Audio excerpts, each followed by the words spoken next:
जब आप किसी से कम्युनिकेट कर रहे होते हैं, कुछ बातों का कुछ विवेकपूर्ण बातों का आदान प्रदान हो रहा होता है, या कोई डिस्कशन चल रहा है, आप अपने किसी पब्लिक मीटिंग में हैं, आप ऑफिस के किसी मीटिंग में हैं, रिव्यू में हैं, आप स्कूल कॉलेज के किसी डिबेट में हैं, डिस्कशन में हैं, परिवार वालों की कोई मीटिंग चल रही है उसमें डिस्कशन में हैं, इन सभी तरह के कम्युनिकेशन में कॉन्फिडेंस का बड़ा महत्वपूर्ण रोल होता है। तो कॉन्फिडेंस आता कहाँ से है? कई बार ये सवाल आता है अपने मन में कि आखिर कैसे कॉन्फिडेंट रहें अपने कम्युनिकेशन में, सो दैट कि मेरी कम्युनिकेशन स्किल्स इम्प्रूव हो और मैं जो कम्युनिकेट कर रहा हूँ लोगों को, वो सही तरीके से लोगों तक पहुँच सके। तो कॉन्फिडेंस लेवल लोगों के बीच में दो तरीके से आता है। इसके लिए मैं एक प्रसंग आप लोगों से शेयर करना चाहूँगा, इससे पहले कि मैं आपको वो 2 टिप्स बताऊं।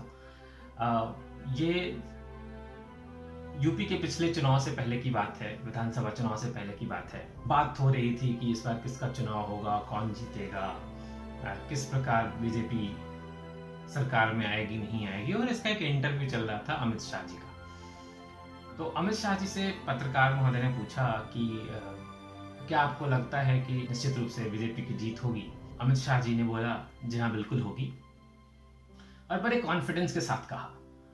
साथ में एक सवाल और पूछा गया उनसे, तो आपने कहा है एक चुनाव प्रचार के दौरान अमित जी कि इस बार यूपी में सुनामी आएगा।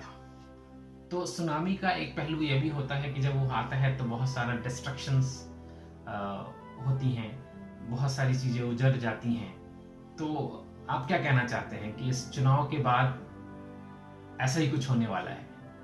अमित शाह जी ने जवाब दिया, जी हाँ बिल्कुल ऐसा ही होने वाला है। जो अराजक तत्व हैं, जो विरोधी समाज के लोग हैं, जो समाज में विरोधाभास पैदा करते हैं, समाज में किसी प्रकार की कूटनीति करते हैं और गलत तरीके से समाज को चलाने की कोशिश करते हैं, उनके लिए यह डिस्ट्रक्शन का समय होगा, सुनामी आएगा।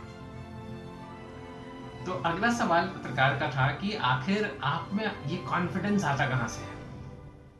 अमित शाह जी ने बोला, ये कॉन्फिडेंस मुझे जनता से आता है। तो अब इस पूरे प्रसंग में एक खास बात यह थी कि अमित शाह जी, हालांकि वो पॉलिटिशियन हैं और अपनी बातों को तर्कसंगत रूप से रख रहे थे उस पूरे इंटरव्यू के दौरान, लेकिन वो कॉन्फिडेंस आता कहां से है? एक तर्कसंगत बात उन्होंने कही कि ये कॉन्फिडेंस उनको आता है जनता से।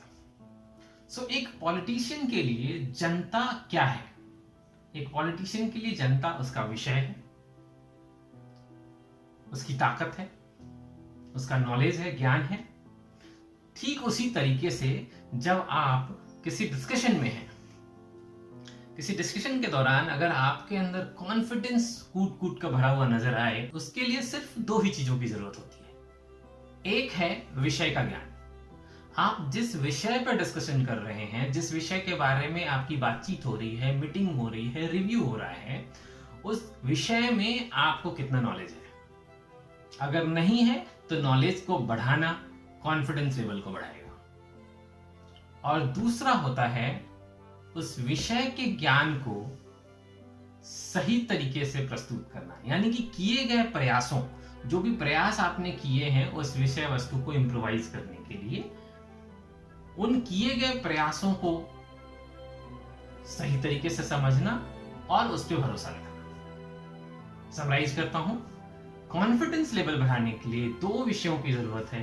पहला, जिस विषय पे डिस्कशन हो रहा है उस विषय का ज्ञान होना, और दूसरा, आपके द्वारा किए गए प्रयासों पे आपका पूरा भरोसा होना।